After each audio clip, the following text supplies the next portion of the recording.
Hi, Gene here with another Hazard Call how-to video. This one focuses on using the new message library that was introduced in the fall of 2021. We'll explore the library, where it is and how to use it. We'll show you how you can send a message using the library, and we'll show you how you can create a custom message.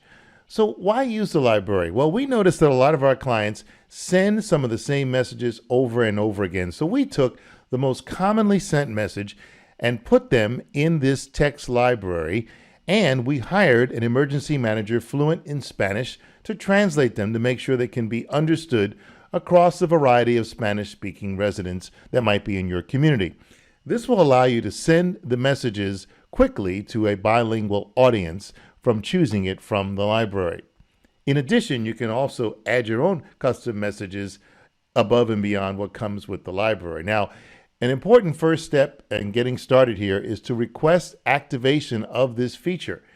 We ask that you contact our customer service manager, Elizabeth Painter, either by email or by the phone number you see on the screen. Now we're going to review how you use the library and how you send messages, and you can do this either from your account portal by logging in with your username and password, or you can just open up the HazardCall app. But before you send a message, one of the things you'll want to do is to make sure that you've defined those residents in your community who want to get these messages in Spanish. Now, you may have done that when you first created the account, or you may not.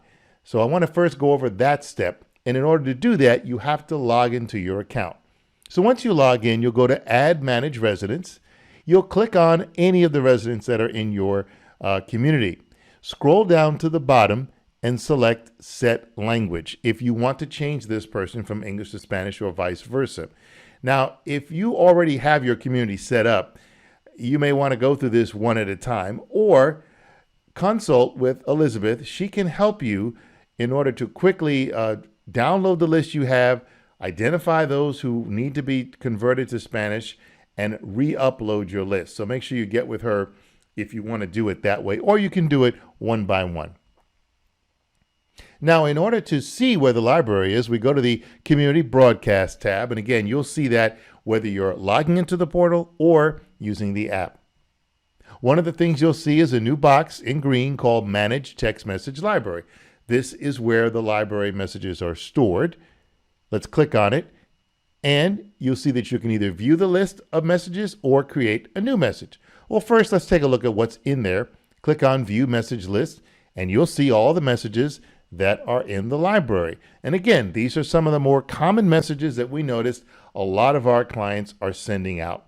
Now, you may, of course, want to add your own, and we'll show you how to do that in just a second. But let's take a look at one of the messages that's in here. The water out, that one gets used a lot, and it is fairly generic. So it says the water's out. We'll let you know when it's back on. Thanks for your patience. Nice, short, and sweet. It is also translated in Spanish in the box underneath the English version. Now, these are ready to use, and you can just go ahead and send them out. However, if you decide that you want to alter them, a word of caution. If you edit a version, okay, you are only editing the version that you decide to type into the box. So if you edit the English version, it's only going to affect the English version. It won't automatically translate and update the Spanish version and vice versa. So we, again, don't really recommend that you change these library messages because they're fixed and we want them to stay that way. But if you decide, and if you're comfortable with making the changes, just make sure that you make them in both English and Spanish. Also, another note of caution, in the Spanish version, we cannot accept special characters, accent marks, the tilde over the N, etc. You'll have to type them out without those characters in order for them to go out properly. All right, let's say you wanted to create a new message that wasn't in the library. That's very easy. You simply select Create New Message and give the message a name. Decide if you want this message to be English or Spanish, and then type it in. In this case, we're typing a message to remind people to come to the Christmas party. So now we've created and saved an English message about that. If we wanted to also add the Spanish version of it, we'll go back into the message list, find the Christmas party message we just created, and now you'll see there's a box where you can enter a Spanish version if you want to. Again, remember that you have to type that message without the accents, the tilde, or any other special characters in there. All right, once you save it, it's now ready to be sent out. So let's go ahead and send a message and show you what that looks like. Again, to send a message either through the portal or the app, it's pretty much the same. You'll select the community broadcast option. When you do, you'll then pick a list. It might be all residents, or if you have a list, you could send it to a specific list. But in this case, we're going to send it to all residents. And you'll see a new box called the Choose Library message. When we click on that, up will appear our library, including, in this case, the Christmas party message that we just created. But let's say we want to send the water out message. We'll select water out, and there it automatically appears. There's nothing else you have to do at this point. You can just hit send message, and the message will go out.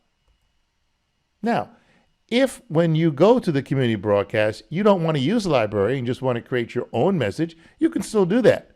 But when you do that, keep in mind that the message you type will go to all residents because it doesn't know that there might be an English and a Spanish version. You're typing it on the fly. Now, once you do send it, you can choose to save it to the library. If you decide, oh, I'm going to send this, and maybe I might send this kind of a message about the office closing, for example, I might send that again in the future. So you can go ahead and save it. And again, you'll have to choose the language you want to save it as. If you choose only one language, that message will go out to all residents every time you send it. If, however, you go back into the library and edit it and create a Spanish version of it, you can choose to send that message to the English and the Spanish residents. Well, once again, before you use this feature, you will need to activate it, and you will contact Elizabeth either by email or by phone so that she can activate it for you, and that way you can start using it. Well, that's the HazardCall how-to video on using the message library. If you have further questions, please email Elizabeth or myself, and thanks for watching.